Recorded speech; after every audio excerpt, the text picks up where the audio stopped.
A'udzubillahi minasyaitonirrajim. Bismillahirrahmanirrahim. Assalamualaikum warahmatullahi wabarakatuh.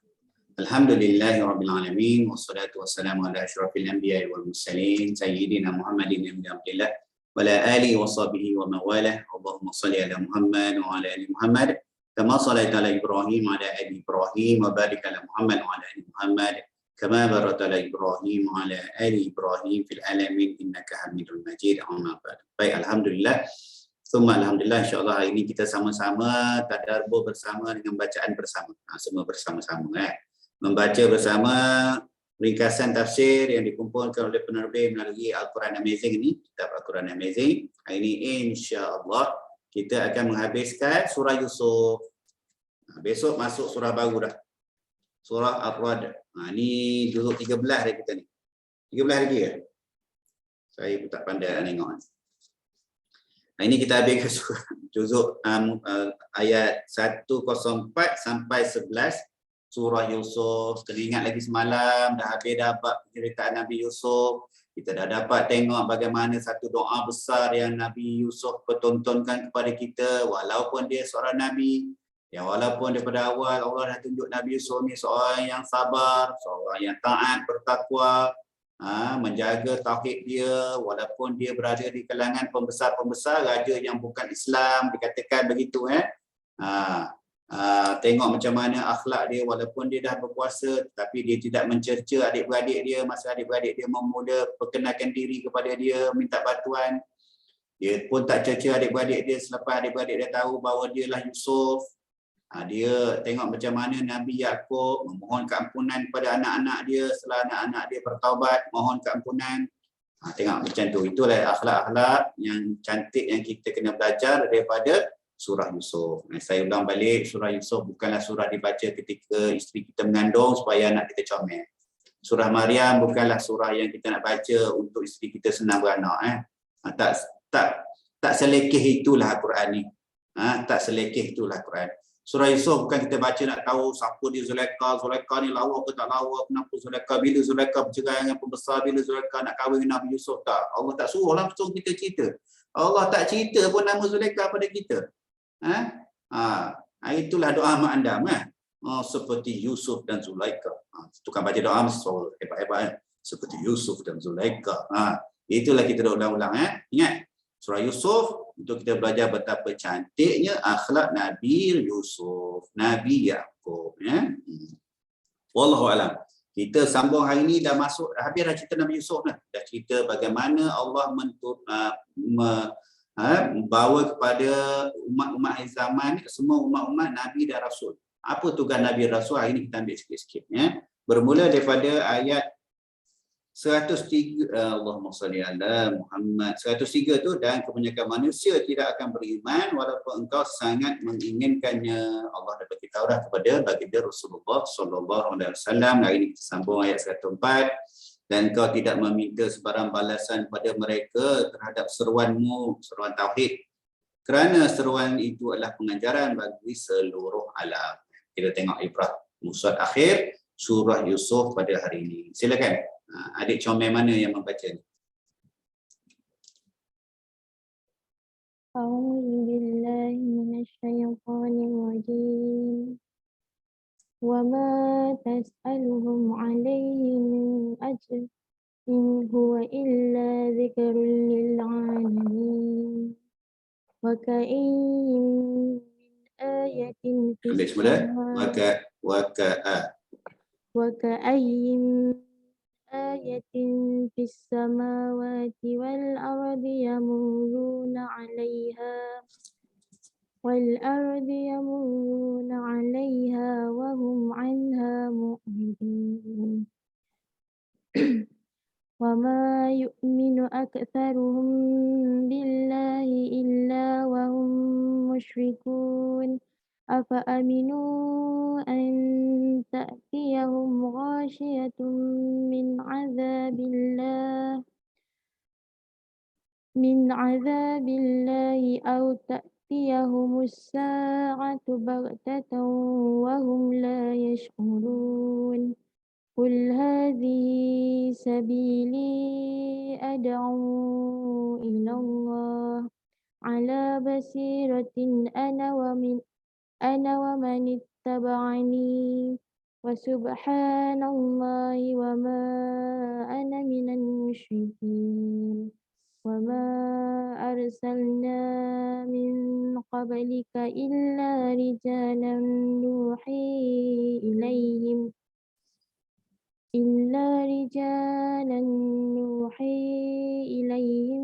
من أهل القرى أفلم يسيروا في الأرض فينظروا كيف كان عاقبة الذين من قبلهم ولدار الآخرة خير للذين اتقوا أفلا تعقلون حتى إذا استيأس الرسل أنهم قد كذبوا جاءهم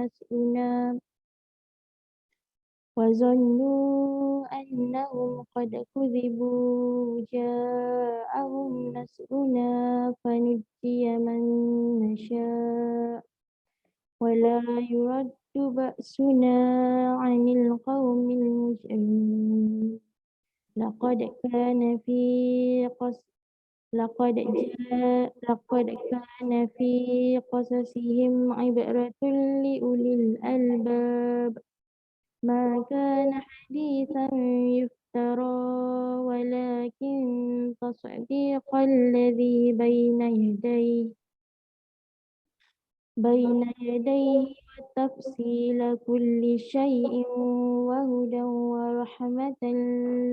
ورحمة لقوم يؤمنون صدق الله العظيم. Terjemahan, dan engkau tidak meminta sebarang balasan kepada mereka terhadap seruanmu ini. Kerana seruan itu adalah pengajaran bagi seluruh alam. Dan berapa banyak tanda-tanda kebesaran Allah di langit dan di bumi yang mereka saksikan, namun mereka berpaling darinya. Dan kebanyakan mereka tidak beriman kepada Allah, bahkan mereka mempersekutukannya. Adakah mereka berasa selamat daripada didatangi azab Allah yang menyelubungi mereka atau datangnya kiamat kepada mereka secara mendadak sedang mereka tidak sedar? Katakanlah Muhammad, inilah jalanku, aku dan orang-orang yang mengikutiku mengajak kamu kepada Allah dengan yakin. Maha suci Allah dan aku tidak termasuk golongan yang musyrik. Dan kami tidak mengutus sebelummu yakni Muhammad, melainkan orang lelaki yang kami berikan wahyu kepadanya di antara penduduk negeri. Tidaklah mereka mengembara di muka bumi lalu melihat bagaimana kesudahan orang-orang sebelum mereka yang mendustakan Rasul. Dan sesungguhnya negeri akhirat itu lebih baik bagi orang yang bertakwa. Tidakkah kamu mengerti?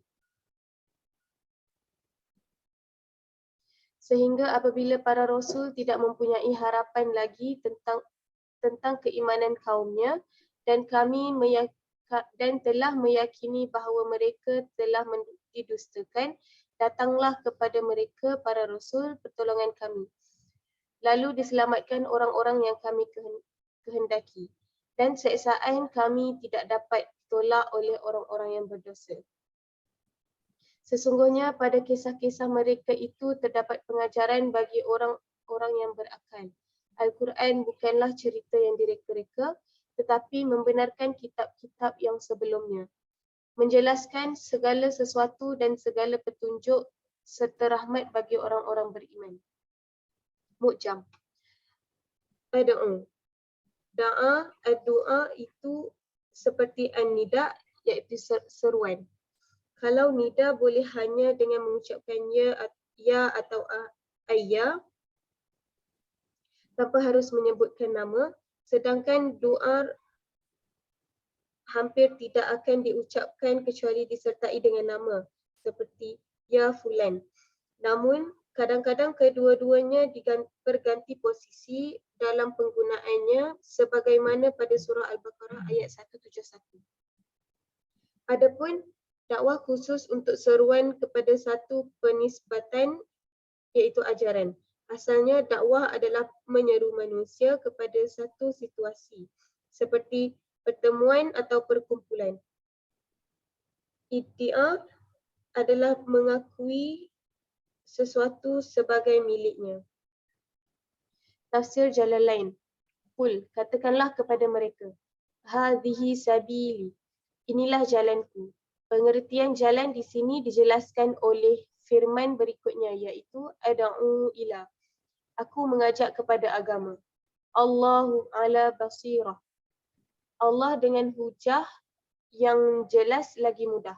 Ana wa manittaba'ani, aku dan orang-orang beriman kepadaku. Lafaz man diatafkan kepada lafaz ana yang berfungsi sebagai mubtada, yakni subjek, daripada khabar iaitu keterangan yang disebutkan sebelumnya. Wa subhanallah. Kalimat ini dimaksud menyucikan Allah daripada semua jenis sekutu. Wa ma ana minal musyrikin, dan aku tidak termasuk orang-orang yang musyrik. Kalimat ini termasuk ke dalam rangkaian keterangan lafaz sabili di atas. Wa ma arsalna min qablika ila rijalan nuhi, kami tidak mengutus sebelum kamu melainkan lelaki yang kami berikan wahyu. Mengikut salah satu kiraat yang dibaca yuha, artinya yang diberikan wahyu. Ilaihim, kepada mereka, iaitu bukan malaikat. Min ahlil qura, di antara penduduk kota-kota, sebab penduduk kota lebih mengetahui dan lebih menyantun. Berbeza halnya dengan penduduk kampung yang terkenal dengan kekasaran sikap mereka dan kebodohannya itu. Afalam yasiru, maka tidaklah penduduk Mekah bermusafir. Fil ardi fayanzuru kaifa kana aqibatul ladzina min qablihim, di muka bumi lalu melihat bagaimana kesudahan orang-orang sebelum mereka. Akibat daripada perbuatan mereka yang mendustakan rasul-rasul mereka, iaitu mereka dibinasakan. Waladarul akhirah, dan sesungguhnya kampung akhirat iaitu syurga Allah. Khairul lilladzina taqaw, lebih baik bagi orang-orang yang bertakwa kepada Allah. Afala ta'qilun, maka tidakkah kamu memikirkannya, hai penduduk Mekah, lalu kamu menjadi beriman kerananya. Lafaz ta'qiluna dapat pula dibaca ya'qiluna, yang artinya apakah mereka tidak memikirkannya. Tafsir Ibnu Katsir. Allah Subhanahu wa taala memerintahkan kepada segenap rasulnya untuk mengkhabarkan kepada umat manusia bahawa inilah jalan agama yang lurus. Menyeru kepada kesaksian bahawa tidak ada Tuhan yang berhak disembah selain daripada Allah Subhanahu wa taala yang Maha Esa. Tidak ada sekutu baginya. Dengan jalan itu, para rasul mengajak manusia beribadah kepada Allah berdasarkan bukti, dalil dan keyakinan. Firman-Nya, Maha Suci Allah. Allah Subhanahu wa taala Maha Bersih, Maha Agung, Maha Besar dan Maha Suci daripada memiliki sekutu, bandingan, pesaing, anak, bapa, isteri, pembantu atau penasihat. Dia Maha Suci, Maha Bersih dan Maha Tinggi daripada semua tersebut dengan setinggi-tingginya. Langit yang tujuh, bumi dan semua yang ada di dalamnya bertasbih kepada Allah. Dan tiada sesuatu pun melainkan bertasbih dengan memujinya. Tetapi kamu tidak mengerti tasbih mereka. Sungguh, Dia Maha Penyantun, Maha Pengampun. Surah Al-Isra ayat 44. Riyadhus Salihin. Daripada Muaz radhiyallahu anhu, dia berkata, Rasulullah sallallahu alaihi wasallam mengutusku. Baginda bersabda, sesungguhnya kamu akan mendatangi suatu kaum daripada ahli kitab. Maka ajaklah mereka kepada persaksian bahawa tidak ada Tuhan yang berhak disembah selain Allah dan bahawa aku adalah utusan Allah. Hadis riwayat Bukhari Muslim dengan ringkas. Hadis ini memberi keterangan selayaknya imam mengutus beberapa duta kepada manusia untuk menyampaikan dakwah Islam kepada mereka. Dan ini termasuk kewajipan-kewajipan besar yang harus dipikulnya. Perkara pertama yang diserukan kepada manusia adalah urusan iman dan tauhid, kerana hal itu merupakan tiang agama. Abu Usama Salim bin Idul Hilali. Hadis Nabawi. Daripada Abu Sa'id bin Abu Fadalah Al-Ansari, salah seorang sahabat Nabi SAW berkata, aku mendengar Rasulullah SAW bersabda, jika Allah mengumpulkan orang-orang terdahulu dan orang-orang yang terakhir pada hari yang tiada keraguan padanya, yakni hari kiamat, maka akan ada yang berseru, sesiapa mempersekutukan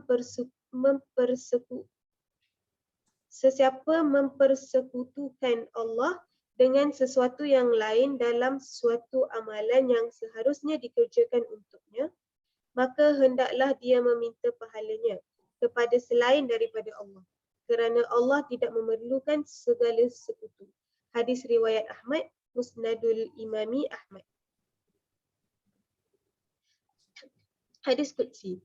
Daripada Abu Hurairah radhiyallahu anhu, dia berkata, Rasulullah SAW bersabda, Allah Subhanahu wa taala berfirman, aku adalah sekutu yang paling tidak memerlukan sekutu. Barang siapa melakukan suatu amalan dengan mempersekutukanku dengan selainku, aku meninggalkannya dan sekutunya. Hadis riwayat Muslim, Sahihul Muslim. Allah. Terbelik juga lidah ya, banyak sekutu-sekutu Baik, ditutupkan surah Yusuf ni dengan beberapa ayat yang meminta kita mentauhidkan diri kepada Allah semata-mata. Allah tidak memerlukan sekutu. Allah tak perlu bantuan, Allah tak perlukan anak nak sokong, penasihat tak ada, tak perlu. Siapa yang mohon selain pada Allah, maka pergilah cari dia besok. Mintalah pahalanya kepada selain pada Allah yang sama-sama kat dunia kau minta. Mungkin amalan kita untuk dipertontonkan kepada Allah, bukan dia pertontonkan kepada orang, bukan kepada Allah. Kita buat amalan untuk orang kata kita baik. Ingat, antara syirik yang Rasulullah SAW bimbang zaman adalah riak tersembunyi. Dalam hadis mengatakan syirik ni seolah-olah kita yang halus, seolah-olah Rasulullah SAW kata Abu Bakar macam kaki kita memecak semut. Halus sangat tu. Tak sedar pun. Jaga hati-hati sebegitu. Riak kita tak tunjuk pada orang, tapi kita bangga kembang dalam diri kita. Bagusnya amalan kita ni. Puji di kawan-kawan kita, baguslah, kuatlah kau ni sedekah, kuatlah kau ni sembahyang malam, rajinlah, cantiknya, pandainya mengaji Al-Quran, kiraan ni tahu, hafaz Al-Quran lagi, dari Tok Imam, semua kena puji, kita pun kembang. Allah kata apa? Hendaklah dia meminta pahalanya kepada selain daripada Allah, kerana Allah tidak memerlukan segala sekutu. Begitu juga dengan hadis Qudsi itu. Allah tak perlu sekutu langsung. Kenapa diakhiri dengan begini? Sebab daripada ayat 104, 105, 108 tu Allah mula mengatakan, dan engkau wahai Muhammad tidak meminta sebarang balasan kepada mereka terhadap seruanmu itu. Ini kerana seruan ini itu adalah pengajaran bagi seluruh alam dan berapa banyak tanda-tanda kebesaran Allah di langit dan bumi yang mereka saksikan, namun mereka berpaling daripadanya. Ya, dalam Ibn Katsir ni beberapa buku surat mensyarahkan 5-6 ayat ni. Khususnya bab syirik itu. Ibn Katsir kata memang ramai manusia zaman ni dia seolah-olah dia kata dia mengesakan Allah, dia tahu Allah tu satu je. Ada satu je Tuhan. Tapi perbuatan dia itu tidak menunjukkan dia mengesakan Allah. Itu bahayanya. Perbuatan dia itu tidak menunjukkan dia mengesakan Allah. Satu hadis riwayat Imam Ahmad, Abu Daud dan lain-lain, Ibnu Mas'ud radhiyallahu anhu berkata Rasulullah SAW bersabda, sesungguhnya ar-ruqa, mantra jampi, al-tamaim, perkara-perkara untuk menolak hasad, tiwalah, sihir pengasih, dan perbuatan syirik. Dia lafaz lain pula tiarah, Rasulullah SAW sambung. Tiarah, firasat buruk, berasa sial majal ni. Pun syirik, banyak lagi bab-bab syirik ni. Syirik kita bomoh syirik. Jangan ada beza bomoh dengan ruqyah mengikut Islam ni. Jangan kita kumpulkan sekali lah. Walaupun orang tu rupa parah dia macam ustaz dengan bismillah, dengan auzubillah, tapi kalau perbuatan dia tu lari daripada tata cara perubatan Islam yang sebenar, maka tak boleh. Kalau dalam perubatan dia tu dia mengadu domba pula, dia kata ini orang ni buat, ini orang ni buat, kita balikkan balik perbuatan, itu bukan perbuatan Islam, itu bomoh itu. Jika dia menggunakan perantara, dia main scan, dia kata oh benda ni disebabkan begini, ada kat sini, itu tak boleh. Itu bukan, kita kena hati-hati. Jadi kata kunci daripada ayat akhir ni, dalam Ibn Katsir banyak menceritakan, walaupun kita kata, bukan kita lah walaupun ramai umat akhir zaman ni kata dia mengesahkan Allah, tapi dia tidak mengesahkan Allah dengan sebenar-benar.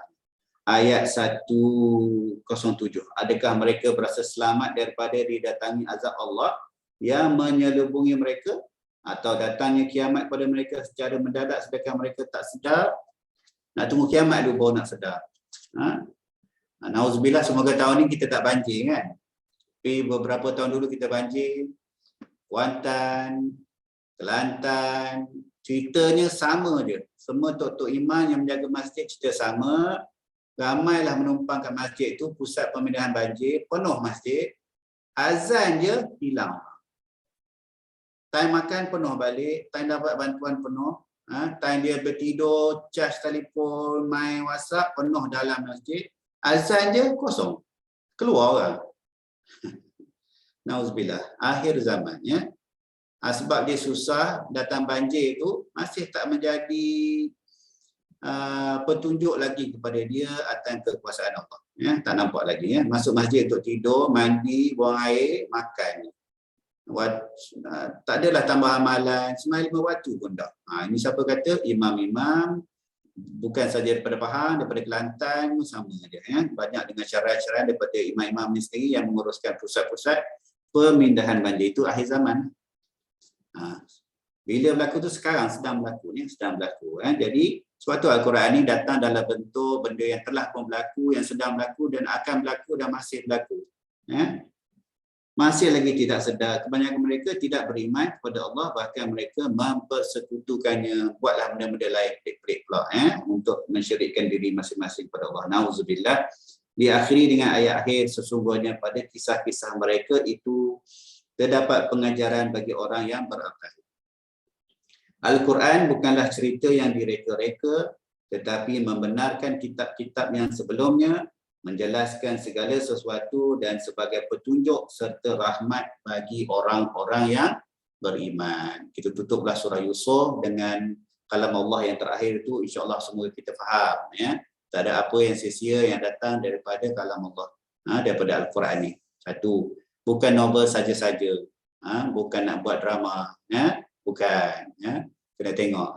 Dan kena tengok daripada surah-surah yang Allah bagi ni, apa yang Allah nak suruh kita buat. Kita ulang balik surah Yusuf ni, antara pengajaran besar ialah apa? Kita dipertontonkan oleh Allah berkenaan dengan cantiknya akhlak Nabi Yusuf. Wallahu a'lam. Sesungguhnya pada kisah mereka terdapat pengajaran bagi orang yang berakal. Semoga kita dijadikan di kalangan orang yang berakal. Kata Tuan Guru Ustaz Razak Abu Musa Sa'ari, bukan ilmu yang menjadi, tapi kesedaran itulah yang menjadi. Banyak mana pun kita baca Al-Quran, banyak mana pun kita tadabbur, kita duduk dalam kuliah dengan hukum hakam, amalan dan sebagainya. Tapi kalau kita tak datang rasa di hati, kalau kita tak amal, tak adalah. Orang yang kuat berzikir, dia tahu. Banyak mana pun dia zikir, tapi kalau zikir tu tak mendatangkan rapat lagi diri kepada Allah, tak adalah makna zikir banyak-banyak. Banyak mana pun kuliah-kuliah kita pergi, tapi dalam keluar kuliah sama juga akhlak kita, bermakna kita belum mendapat lagi keberkatan pada ilmu yang kita duduk dengar. Kita sekadar dengar je lah. Jadi janganlah kita jadi orang yang tidak berakal. Semoga kita digolongkan dengan orang yang mendapat hidayah, sentiasa dipimpin oleh Allah sehingga kita meninggal. Ingat doa Nabi Yusuf, dia mohon pada ketika dia mati besok, mati sebagai seorang yang mukmin, beriman, dan dikumpulkan di akhirat besok di kalangan orang yang beriman. Amin amin ya rabbal alamin. Alhamdulillah. Pelan-pelan kayu dah habis dah kita surah Yusuf ya. Insya-Allah nanti kita masuk surah Al-Ra'd, surah Buruh, surah Makkiyah. Makkiyah, Madinah, ada dua surah ya. Surah dia turunkan di Mekah, surah dia turunkan di Madinah. Wallahu a'lam. Insya-Allah kita sama-sama mohon semoga Allah turunkan keberkatan pada kita yang walaupun jahil ni, sama-sama kita mendapat ibrah, ambil ibrah daripada pengajaran surah Yusuf, mengambil amalan-amalan sikit sebanyak daripada surah Yusuf ni ya. Wallahu a'lam. A'udzubillahi minasyaitonir rajim. Bismillahirrahmanirrahim. Ya Allah ya Rahman ya Rahim, berilah kami semua ini kefakihan dalam agama ya Allah. Ya Allah ya Rahman ya Rahim, Allahumma faqihna fid din wa 'allimna ta'wil, pemahaman apabila kami berusaha untuk memahami ayat-ayat suci-Mu ni ya Allah. Wa ihdinas siratal mustaqim, sentiasalah letakkan landasan kami, hati kami, iman kami, akidah kami pada landasan yang benar ya Allah. Jangan kau pesongkan kami. Ya Allah ya Rahman ya Rahim, kau jadikanlah tontonan kami, ikutan kami para nabi, para rasul, orang-orang yang beriman dan bertakwa ya. Ihdinas siratal mustaqim, siratal ladzina an'amta 'alaihim minan nabiyyin was-siddiqin wasyuhada'i was-shalihin. Wa hasuna ulaika rafiqa ya arhamar rahimin. Walhamdulillahi rabbil alamin. Insyaallah ketemu lagi kita satu hari satu muka saja kita tadabbur Al-Quran walaupun hanya dengan membaca bersama. Wallahu a'lam. Subhanakallah wa bihamdika asyhadu an la ilaha illa anta astaghfiruka wa atubu ilaik. Wa billahi taufiq wa hidayah. Assalamualaikum warahmatullahi wabarakatuh.